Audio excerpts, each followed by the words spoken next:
Willie D. Live. Quan, I just don't think. Let me put it like this. There are a number of us who are on the right page and we are working together and we are trying to make a difference. We're doing what we're doing. We're making a difference. But I do believe as long as we're operating behind enemy lines, and make no mistake, black people in America are behind enemy lines. Not saying that we want it to be that way, but that is the truth. If you look at how everything is designed and the way that we're treated in this country, we're behind enemy lines. The government makes the laws. The government enforces the laws as they choose. So if that's the case, a people can only rise as high as an individual can only rise as high as his people. If you live in a country where the country targets you for failure, I don't give a damn who you are. All of these people that say, well, why the blacks can't do it, why they can't pull themselves. These people came over here and did it. These people came over here and did it. Why they can't do it? Because they're not being targeted by their government for failure. The government makes the laws. The government enforces the laws as they choose. So if the government decides that, anybody but black can have a hotel, anybody but blacks can own this land or build this house, they got ways to make life very, very difficult for you, even if you do somehow slip through the cracks and get to own that piece of property, or you get to own that football team or whatever. They got ways to make life very difficult for you. So it runs me hot when other people, including black people, especially when black people say stuff like, well, they do it and, they come over here and they don't come with nothing. And then next thing because they're not being targeted and the government is not running interference. Well, they were not, those immigrants that come to America, it is not fair to compare their plight in America to ours. We have been here a little over 489 years.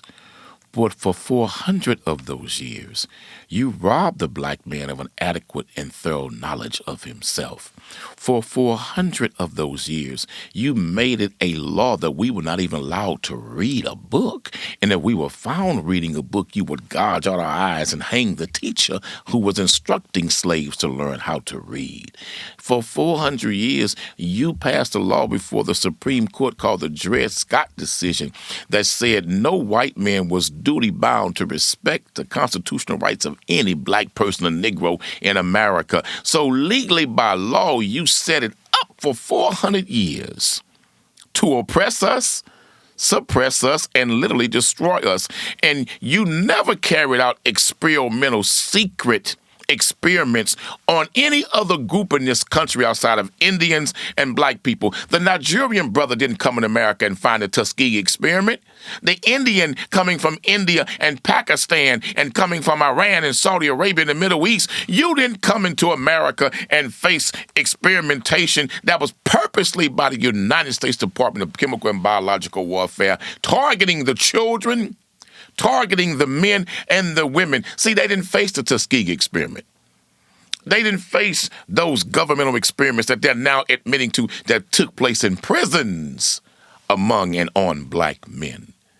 So how can you, an immigrant coming into America, who now you have good rights, but you would not have those rights if it wasn't for the suffering and the soldiering of black people. All of your civil rights you enjoy, Mr. Hindu, Indian, Pakistani, Muslim, Asian, African brother, sister, It's because of the African-American black man's suffering and plight and his fight for equality in this country that you came in and stepped into a ready-made situation for you to be successful. And we never had to bring you into America and reteach you a knowledge of yourselves. You come in with your culture. You come in with your education. You come in with your spiritual foundations, more ways, no ways, and concepts. You come in with a thorough knowledge of your history. But Jesus said a tree without its roots is a dead tree. You made it a crime for black men and women in America to even know their history or consider even studying it for 400 years. And so if you look at the reality of black life in America, how in the hell you gonna come in as an immigrant and compare your plight to ours?